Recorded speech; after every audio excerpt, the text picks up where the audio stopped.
Hi folks, welcome back to Stacey Can. Today I am making a quick lemon ginger marmalade. I like marmalades. I like the peel in it and etc. And this is going to be a fun one. It's going to be real bright colored and have a little spiciness in it from the ginger, which will help offset some of the sweetness because this does have a lot of sugar in it. Anyway, while I go over all the ingredients, hit like and subscribe down below, and you can follow along with the recipe in the show notes as well. And so the ingredients that you need are 6 small lemons. These are actually more medium-sized lemons. I really couldn't find small ones, but so I got 6 bigger ones. So I might not use all of them. So I don't know. I'm gonna feel that out a little bit. You need a ½ teaspoon of baking soda. You need 2½ cups of water. You need a cup of ginger root that is coarsely grated. It's about 12 ounces, so when you're shopping. And 6 tablespoons of pectin, and wait for it, 6½ cups of sugar. Hoofda. It is a lot, I know, but we're just gonna roll with it. We're just gonna roll with it. Anyway, sugar is a preservative, and that's a good thing. Anyway, the tools that you need. We do need a grater and again, this is a coarsely grated, so I'm going to be using the bigger size, not the smaller, thinner side. So because you want it coarsely grated, so we're definitely going to need one of those. I need a jar lifter, our lid lifter, Headspace tool, and the ladle here. And as well as a funnel to pour into the jars. That's very necessary. You do need a vegetable peeler because we will be peeling the lemons. I think this is better than using a zester. It's going to be better having the peels in them versus the zest.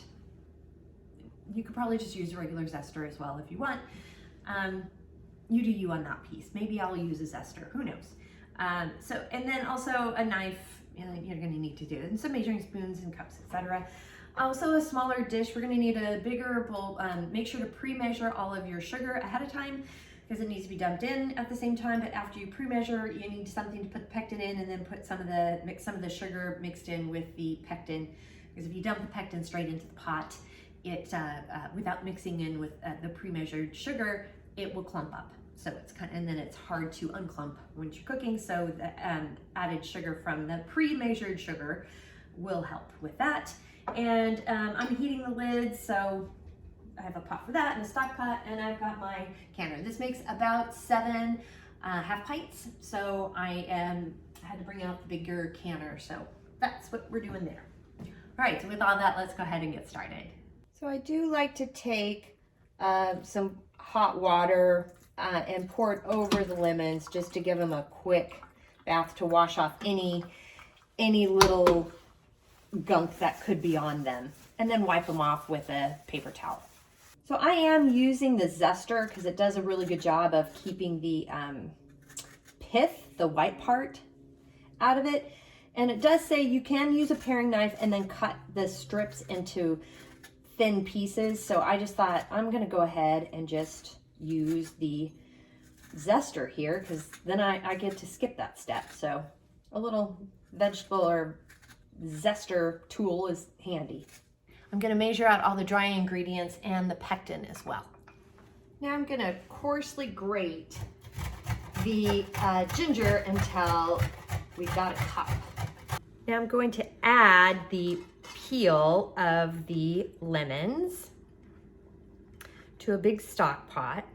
Pour in the 2½ cups of water, the ½ teaspoon of baking soda,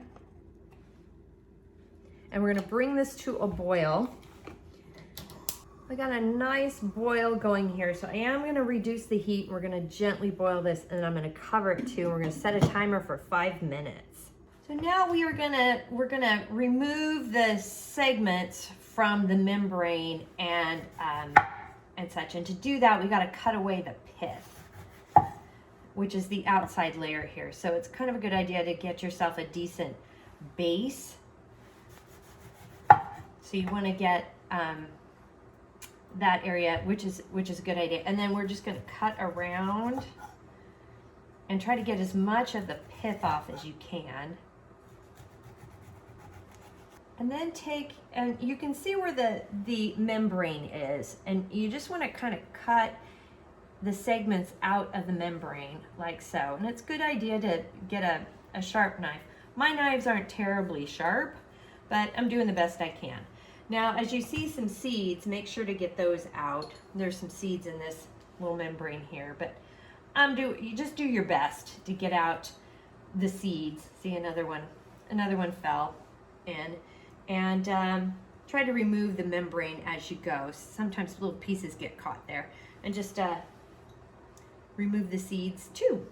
And I find if you can get between the membrane, one side of the membrane, you can kind of just take your knife and just peel the rest off and just get the segment away from the membrane. And it just seems that works pretty easy for me. I've got measured out 1 cup of the segments, the lemon segments and lemon juice. So it's just a mixture of both. And then I'm adding in the cup of the grated ginger. It's coarsely grated. This is the pectin with some of the sugar, just like 1/4 of a cup of sugar, just to keep it so it doesn't stick and clump up. And I'm gonna give this a stir, and we're gonna bring it to a boil. So I got a boil going, and now you're gonna wanna add all the sugar all at once, and then let it hopefully not hurt your heart too bad. That is so much sugar.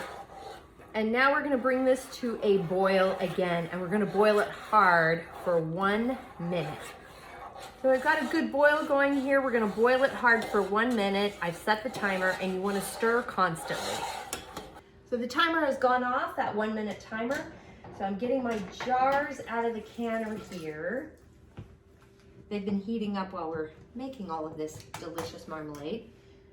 You can skim the foam off if you want. I never do. It's just an extra step I don't feel like taking, but that's just me. You do you on that part. And we are filling this up to a 1/4 inch headspace, which is pretty standard for jams and jellies.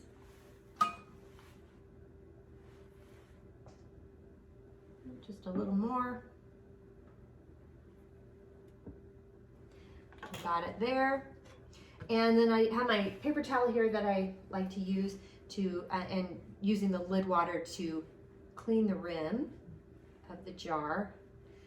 And you want to do a pretty good job of this, especially if you see a little spatter, because it's very sticky.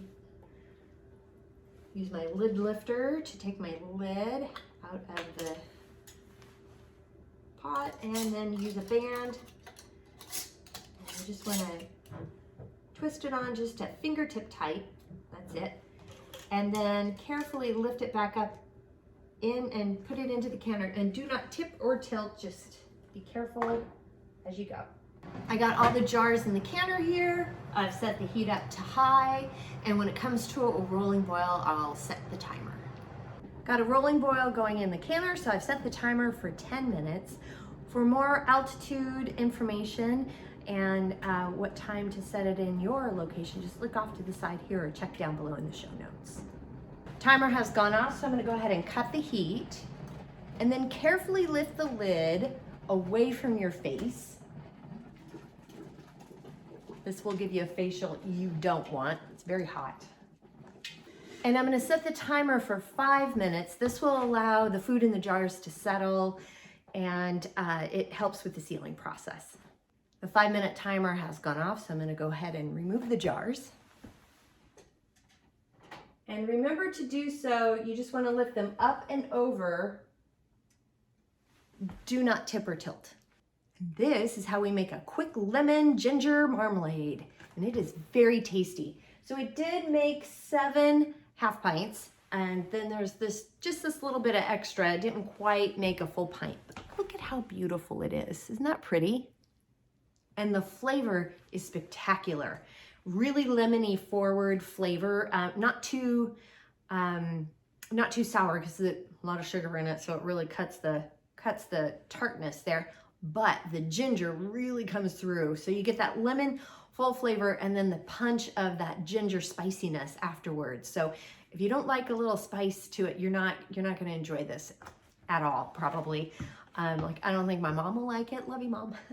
But anyway, it's very, very tasty though. So it'll be a great addition to your pantry, and man, it'll be great on any of your, you know, toast or scones or things like that. But I think it would make a really fun glaze, like a chickeny glaze, give it a lemon ginger flavor. You can put a little bit in a pan after you cook some chicken and make a sauce with it. Oof, and pour it over the top. It would be really delicious. So those are just some suggestions as to how to enjoy this marmalade. Well, the recipe is down below, and while you're down there, please hit like and subscribe because that does help. And if you have any questions, comments, suggestions, feedback, concerns, by all means, please reach out to me. I'm on Facebook at Stacey Can Can. You can at me on Instagram and TikTok at Stacey Can Can. My website is www.staceycancan.com, and my email is info@staceycancan.com. You can also check me out on LinkedIn at Stacey Can Can. So thanks so much for joining me today, and until next time, happy canning.